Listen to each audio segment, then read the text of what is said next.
Hello दोस्तों, आज हम बात करते हैं हिप रिप्लेसमेंट सर्जरी के बाद ज़िंदगी कैसी होती है।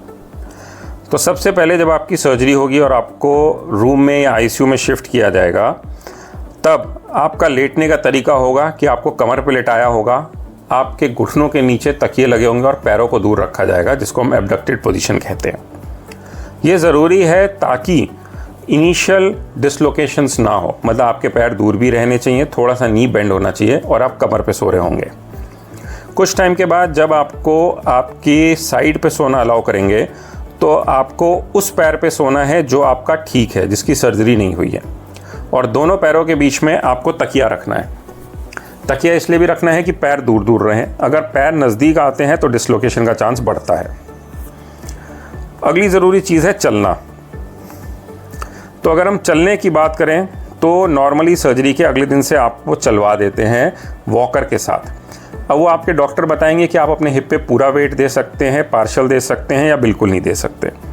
तो वो आपको डेफिनेटली अपने डॉक्टर से बात करने के बाद तभी उस पर वेट देना है। नॉर्मली हम पेशेंट को शुरू में वॉकर से चलाते हैं, फिर धीरे धीरे हम पेशेंट को स्टिक्स पे ले आते हैं, मतलब छड़ी पे जब पेशेंट चल रहा होता है तो उसका वेरिएबल रहता है चलना।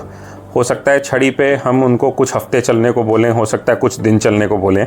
डिपेंड ये करता है कि आपकी कौन सी तरह की सर्जरी हुई है हिप की, आपका वज़न कितना है और आप सर्जरी से पहले कितना चलते थे। चलते टाइम ये भी ज़रूरी है कि जब आप चल रहे हैं तो आप छड़ी कौन से हाथ में पकड़ें। नॉर्मली शुरुआत जब हम करते हैं तो जिस तरफ की सर्जरी हुई है उसके ऑपोजिट हाथ में छड़ी पकड़ के चलना आपके लिए कंफर्टेबल रहता है।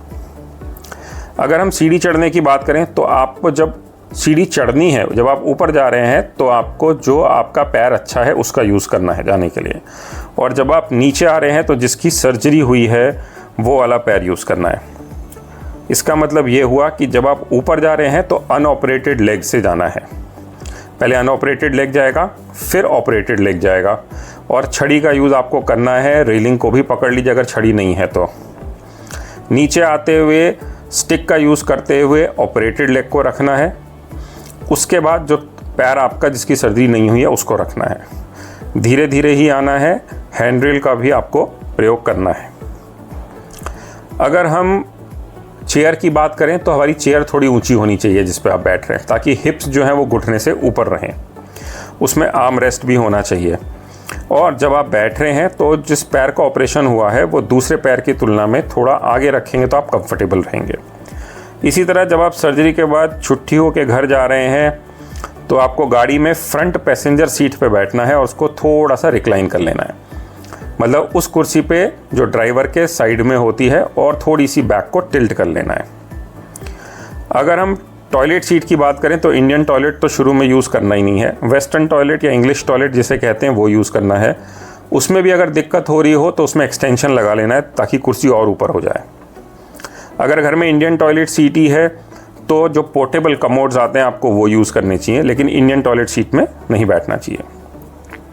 उसके बाद अगर आपके डॉक्टर आपको अलाउ करते हैं तभी आपको पलोथी लगा के बैठने वाली चीज़ें या फिर ज़मीन पे बैठ के करने वाले काम करने चाहिए। बट अगर आप ना करें तो बेस्ट रहता है, इम्प्लांट की लाइफ लंबी रहती है।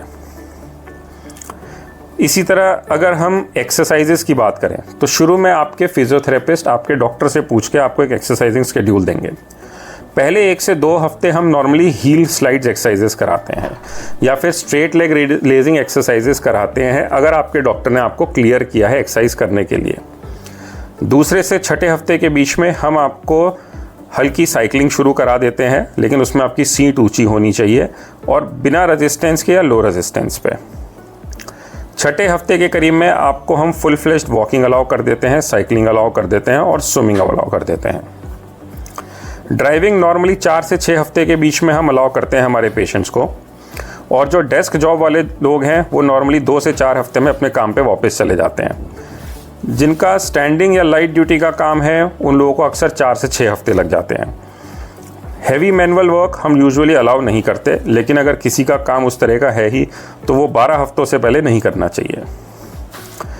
इसी तरह अगर किसी को एक्सर्शनल स्पोर्ट्स का शौक है तो वो भी हम सर्जरी के बाद मना करते हैं। हालांकि गोल्फ आप बिल्कुल सर्जरी के बाद खेल सकते हैं। अगर आपको फ़्लाइट में ट्रैवल करना है तो आप ध्यान ये रखिए कि आप पानी ज़्यादा पिएं और पैर में DVT स्टॉकिंग्स पहने, ताकि डीप वेन थ्रोम्बोसिस नाम की दिक्कत ना हो। और नॉर्मली फ़्लाइट ट्रैवल जो है हम 4 से 6 हफ्ते के बीच में अलाउ कर देते हैं। तो ये सारी बातों का आपको अपने हिप रिप्लेसमेंट सर्जरी के बाद ध्यान रखना चाहिए। अगर मैं आपको संक्षेप में या सिर्फ इम्पॉर्टेंट पॉइंट्स के हिसाब से बताऊं तो आपको जिन चीज़ों का ध्यान रखना है वो ये: शुरू में आपको वॉकर से चलना है, फिर धीरे धीरे छड़ी पे आना है और इंडिपेंडेंट वॉकिंग आपकी 4 से 8 हफ्तों में शुरू हो जाती है।